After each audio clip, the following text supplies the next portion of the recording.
Hello दोस्तों, श्री शिवाय नमस्तुभ्यम। जितने आस्था चैनल पर कथा सुन रहे हो, जितने फेसबुक और यूट्यूब पर सुन रहे हो, बहुत सावधानी से सुन। देवी शंकर के मंदिर में जाओ, शिव जी का पूजन कर जब वापिस आओ तो शंकर भगवान के मंदिर में जो बाहर नंदी बैठता है उसके कानों में ओम नमः शिवाय बोलकर अपने मन की कामना उसके कानों में बोलकर आप आ जाइए, आपकी कामना 3 महीने में पूरी हो जाती है। नंदी के ईश्वर भगवान का स्मरण करिए। अगर 7 बेलपत्र आप शंकर को समर्पित करते हो तो 1 बेलपत्र नंदी भगवान पर भी अवश्य समर्पित करें। नंदीश्वर भगवान शिव को समर्पण, 1 बेलपत्र नंदीकेश्वर की ओर चढ़।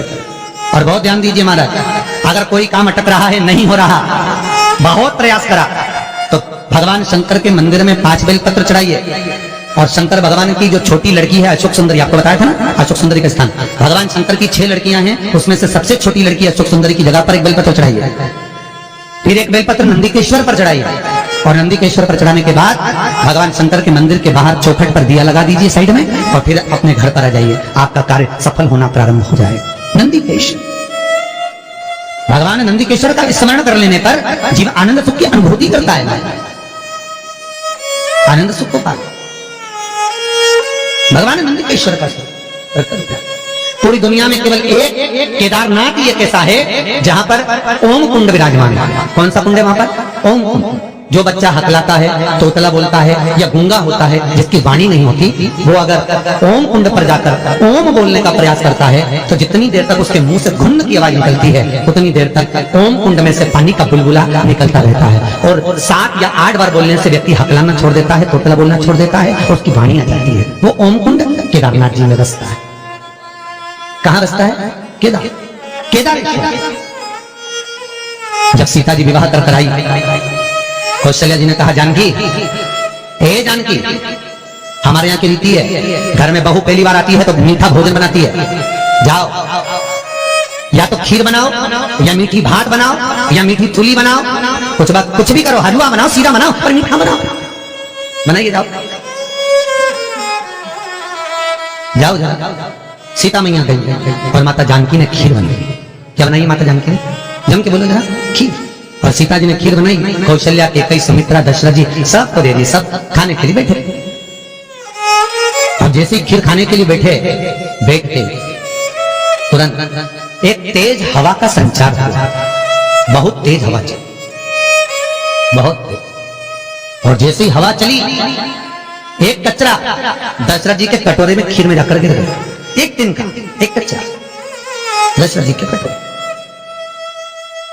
सीता जी खीर परोसकर इधर से निकल रही थी, उन्हें दशरथ जी के कटोरे में खीर में तिनका देखा, कचरा देखा।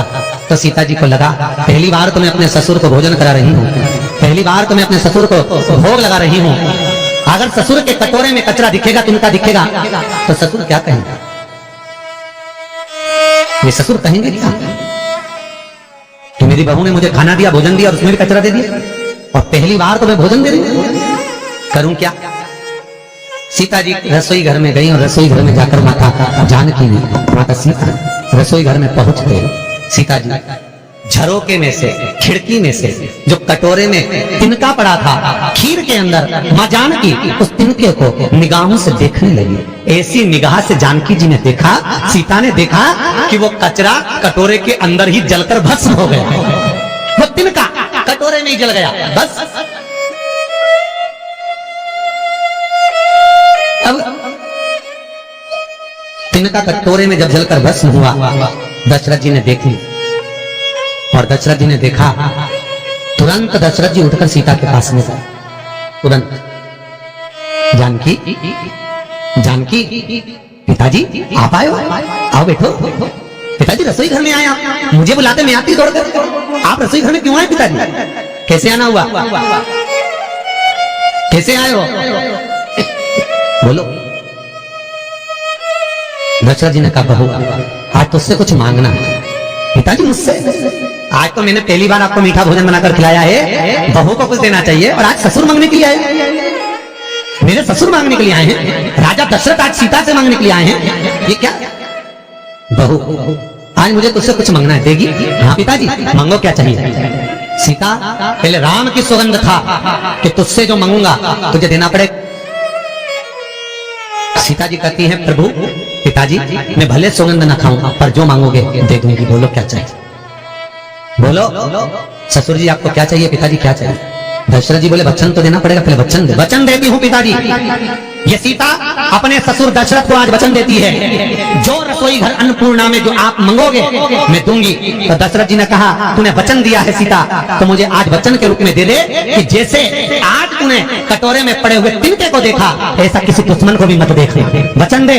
सीता जी कहती है मैं वचन देती हूँ कि किसी दुश्मन को भी इस तिनके की तरह नहीं देखूंगी। और चरित्र उठाकर देखो, जब जब रावण आता था सीता एक तिनका उठाकर उस तिनके को देखती थी, रावण को नहीं। तिनके को इसलिए देखती थी कि सीता जी मन में सोचती थी वो तो ससुर को वचन दिया है कि तिनके को देखा ऐसा किसी को मत देखना, इसलिए इसको देख लूं बहुत है, अगर घूर के देख रही बापड़ा तो छोड़ने वाली नहीं।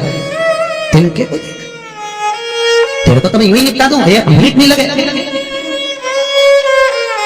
जब जब रावण आता था सीता तिनके को देखती थी, जब जब रावण आया सीता ने तिनके को देखा, बार बार तिनके को देखा। तो रावण ने 25 बार माता सीता से पूछा था कि मैं आता हूं तो तू तिनका क्यों देखती है, पर सीता बोली नहीं, क्योंकि मैंने अपने ससुर को वचन दिया है कि किसी जैसा तूने तिनके को देखा ऐसा दुश्मन को भी मत देखना, इसलिए नहीं देख पा रही तेरे को। अगर देख ली थी तो राम को तो आने की भी जरूरत नहीं थी, तुझे तो यूं निपटा के चली जा।